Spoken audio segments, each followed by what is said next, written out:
Isang mapagpalang araw po ng araw ng pananambahan sa araw na ito sa inyong lahat. Sumain niyo po ang kapayapaan ng Panginoon. At dalangin ko po na sa sandaling makinig kayo o mapanood ang bidyong ito, dalangin ko po na kayo po ay nasa mabuting kalagayan, nasa pag-iingat ng Diyos. Muli, napakadakila ng ating Diyos. Talaga namang tayo po ay pinagpapala niya sa buong isang linggo at tayo po ay kanyang iniingatan. Purihin, dakilain ang kanyang pangalan. Sambahin ang kanyang pangalan sa mga oras na ito. At mapapansin niyo po, no? Ano nga ba ang nakikita ng mga tao ngayon? No? Sabi ng iba ay tayo ay nasa panahon ng krisis. No? Pag sinabi pong krisis ay panahon ng kakulangan o panahon ng kawalan. Ngunit sa isang pananaw naman po bilang isang Kristiyano, ako po ay nakatingin sa ngayon ay panahon ng Christ is. No? So nasa iyo po, nasa atin po ang pananaw sa panahon na ito. Kung ikaw po ay nakatingin sa crisis or Christ is. No? So bago po tayo magpatuloy, tayo po ay manambahan sa ating Panginoon. At tayo po ay manalangin. Hallelujah. Aming Diyos, aming Ama, maraming salamat po sa umagang ito, sa araw na ito. Ito ang araw na ginawa mo upang ikaw ay aming sambahin. Dakilain, bigyan ng panahon upang makinig ng iyong mabuting balita bilang pagkain ng aming kaluluwa. Kami rin po ay nagpapasalamat sa araw na ito dahil sa iyong mga biyaya, sa iyong mga pagkilos. Salamat po sa mga frontliners na nagmamalasakit, sa mga sundalong nagbabantay sa mga checkpoint, sa ating presidente, sa ating pamahalaan. Salamat po, gamitin mo po sila. Ganun din po, Panginoon, hinihiling namin sa umagang ito, anumang bahid ng karumihan, kasalanan aming nagawa, patawarin niyo po kami sa mga kasalanan. Inaamin namin na kami nagkasala sa isip, sa wika at sa gawa. At dalangin ko po, O Diyos, na pagpalain mo ang iyong mga salita na maririnig namin sa araw na ito. At matuto po kami sa iyong mga salita. Kami po'y naniniwala, Panginoon, pinagpala ang dumarating sa pangalan ng Panginoon. Kaya ngayon pa lang, maraming salamat po sa pagpapala. Ito pong aming samot dalangin sa pangalan ni Kristo Jesus. Amen. Again, kanina po sinabi ko po sa inyo na paano nga ba natin nakikita ang mga bagay-bagay ngayon? How do we see things in times today? No? Is it crisis or Christ is? So, ang title po ng aking sermon sa umagang ito ay How do we see Christ in times of crisis? Paano nga ba natin nakikita ang Panginoong Hesukristo sa panahon ng krisis? At hayaan niyo pong basahin ko po sa inyo ang ating pagbasa sa umagang ito ay hinango sa Ebanghelyo ni Marcos, kabanatang 35 hanggang 41. Ayan po. Hayaan niyo pong basahin ko po. Doon po sa mga may Biblia, kayo po makipagbuklat sa akin at basahin po natin. Kinagabi ay sinabi ni Jesus sa mga alagad, tumawid tayo sa ibayo. Kaya't iniwan nila mga tao at sumakay sila sa bangkang sinakyan ni Jesus upang tumawid ng lawa. May iba pang bangkang nakisabay sa kanila habang naglalayag. Inabot na sila ng malakas na bagyo. Kaya't ang bangkang sinasakyan nila ay hinampas ng malalaking alon at ito'y halos mapuno na ng tubig. Si Jesus ay natutulog noon sa may hulihan ng bangka, nakahilig sa unan. Ginising siya ng mga alagad. At sinabi, Guro, baliwala ba sa inyo kung kami mapapahamak? Bumangon si Jesus at sinaway ang hangin, tigil! At sinabi sa lawa, tumahimik ka. Tumigil nga ang hangin at tumahimik ang lawa. Pagkatapos sinabi niya sa mga alagad, bakit kayo natatakot? Hanggang ngayon ba'y wala pa rin kayong pananampalataya? Natakot sila sa labis na namangha. Sabi nila sa isa't isa, anong klaseng taong ito? Pati ang hangin at lawa ay sumusunod sa kanya. Pagpalain ng Diyos ang ating pagbasa sa umagang ito. No? So, sino po ang characters na makikita natin dito? Number one, syempre, ang ating Panginoong Jesucristo. At kasama po ang kanyang mga alagad. At sabi doon, may mga iba pang bangka na nakisabay.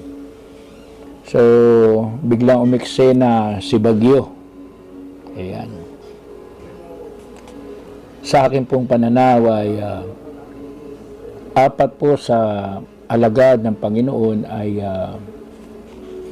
sinasabi natin na mangingisda. Si Pedro, si Andres, si Juan at si Santiago. So, imposibleng hindi nila namalayan kung merong paparating na bagyo. So, ang bagyong ito sa aking pangunawa, sa aking pananaw, ito'y dumating bigla sa panahon na hindi nila inaasahan. Yan. Katulad ng kalagayan natin ngayon. Dumating ang COVID sa panahon na hindi natin inaasahan. At katulad nga ng ating nabasa, habang sila'y naglalayag, ay dumating ang bagyo at hinampas sila ng malaking alon at ang bangka nila ay halos mapuno ng tubig. At ang Panginoon sa dulong ng bangka o sa huli ng bangka ay natutulog by that time. At ginising siya ng mga alagad. Sa ibang ebanghelyo nakasulat ay, Panginoon, mamamatay na po tayo. No? Pero dito sa kay Marcos, sa nakasulat ay, baliwala ba sa inyo kung kami mamamatay? No? So ang Panginoon ay agad bumangon, rumisponde, sinaway ang hangin, pinatahimik ang lawa. Yan. At makikita natin na sumunod nga ang panahon sa Panginoon. At sabay binalingan ang kanyang mga alagad. No? At ang sabi niya ay, hanggang ngayon ba'y wala pa kayong pananampalataya? So namangha sila, sinamba nila ang Panginoon kasi sa puso nila, anong klaseng tao ang Panginoong Jesucristo? Pati ang hangin, pati ang bagyo sumusunod sa Kanya. So, pag-aralan natin, ano ba ang Galilea ng panahon ng Panginoong Jesucristo? No, ng panahon ng Panginoong Jesucristo, ang Galilea ay napapaligiran ng, no, sa mapa ng Galilea, siya napapaligiran ng Capernaum, Genesaret, Tiberias, Magdala, Corazin, no? So makikita niyo po 'yan sa mapa. No, so yung binabanggit ko po ay sa panahon po ni Jesus. No, ang Israel sa panahon ni Jesus. Ayan. No, at makikita natin halos lahat ng ministeryo ng Panginoon ay ginanap doon sa malapit sa lawa ng Galilea. Paikot. Doon siya nagsermon, no? Doon, malapit siya sa Genesaret, so nandun yung dalawang inaalipin ng mga demonyo, inalihan ng demonyo, no? Marami doon ginawa ang Panginoon. No? At yun nga, ang highlight natin ay si Jesus bilang ating Panginoon. Siya ang humarap sa unos at sa bagyo. No? So, sa ngayon, iba na po ang itsura ng Galilea. No? Medyo mababaw na ang tubig. No? Siyempre, dahil sa kaunlaran, may mga hotel na, parang beach na lang po ngayon ang Galilea. So, How do we see Christ in times of crisis? Number one, Christ is omnipresent. Christ is there for us even before the crisis comes. Kasama ng mga lagad ang Panginoong Kristo bago dumating ang bagyo. At tayo rin, kasama din ng Diyos, kasama din ng Panginoong Kristo bago dumating ang bagyo. So yun ang unang dapat nating makita. No, na simula pa, kasama na natin ang Panginoon. So bakit tayo matatakot?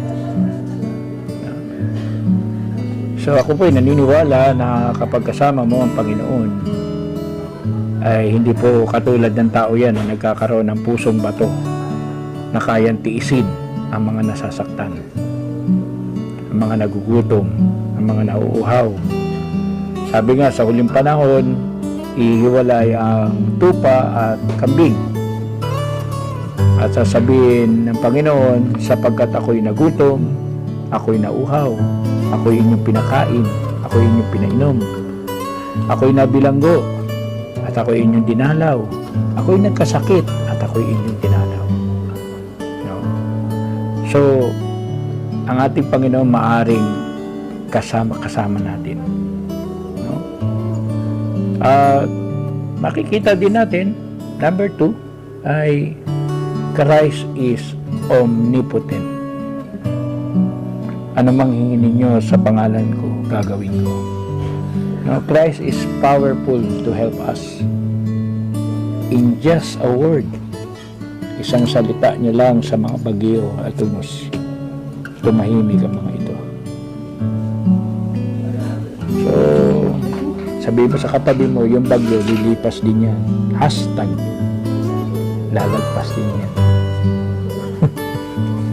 No?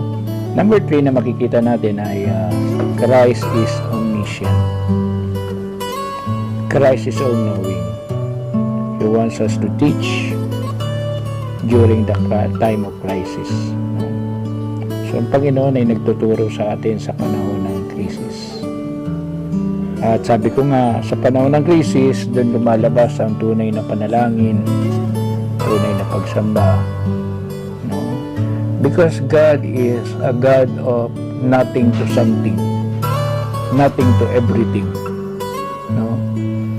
So, siya yung Diyos na yung walang-wala ka, pero pag nanalangin ka sa Kanya, ibibigay niya sa iyo ang iyong hinihingi.